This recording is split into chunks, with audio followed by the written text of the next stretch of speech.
امریکہ کے لیے بہت اہم ہے، اس لیے کہ اگر امریکہ چین کی کنٹینمنٹ پالیسی پہ عمل کرتا ہے جس پہ وہ اس وقت امریکہ میں یعنی یعنی کمپلیٹ کنسنسس ہے کہ ہمارا اصل دشمن آئندہ اس سینچری میں جو ہوگا وہ ہوگا چین، اور اس کے بعد ہے روس، اس کے بعد ہے ایران۔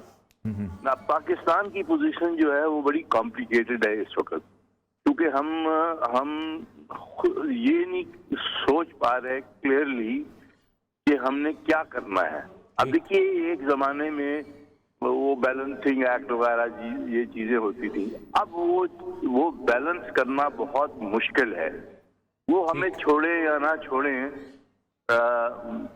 میری رائے میں ہمیں اپنا انٹرسٹ دیکھنا چاہیے، پاکستان کو اپنا انٹرسٹ دیکھنا چاہیے کہ ہم اس خطے میں جو رہتے ہیں ہم کس طرح اس سے فائدہ اٹھا سکتے ہیں۔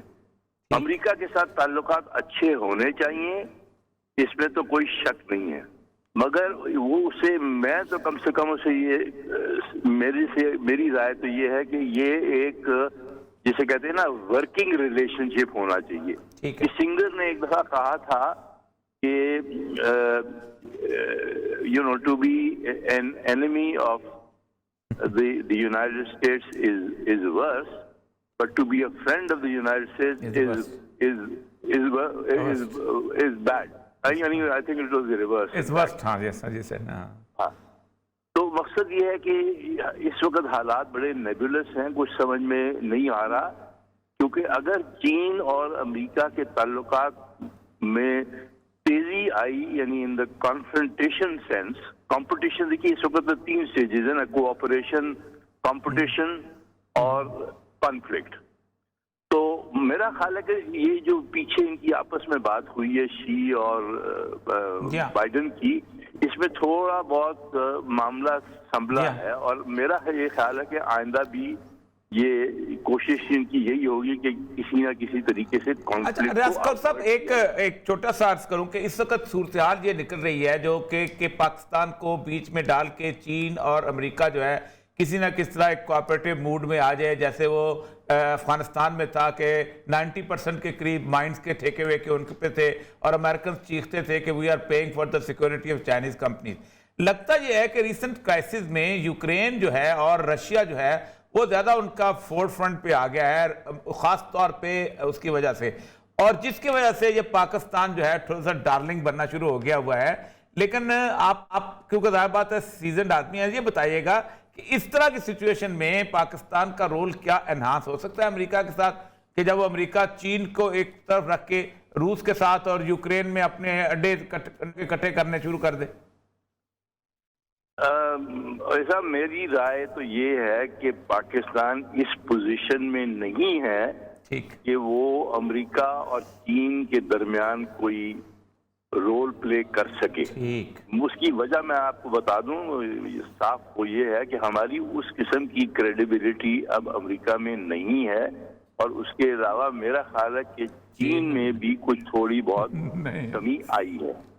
تو میری یہ رائے ہے کہ ہمارا وہ رول بنتا نہیں ہے ابھی۔ میرا خیال ہے پرائم منسٹر صاحب نے کسی سٹیج پہ کہیں کہا تھا کہ پاکستان کوئی رول پلے کرے گا، مگر میری رائے میں ذرا مشکل ہے۔ اور دیکھیے ہاتھیوں کی لڑائی میں میرا خیال ہے کہ ہمیں ذرا احتیاط کرنی چاہیے، کیونکہ دیکھیے یہ اب وہ زمانہ نہیں ہے جو کسنگر اور نکسن، اور اس وقت تو آپ کو پتہ نہیں اتنی بڑی بڑی ہستیاں تھیں، یہ چیئرمین ماؤ اور وہ بڑے سمجھدار لوگ تھے، بڑی دور کی سوچنے والے لوگ تھے۔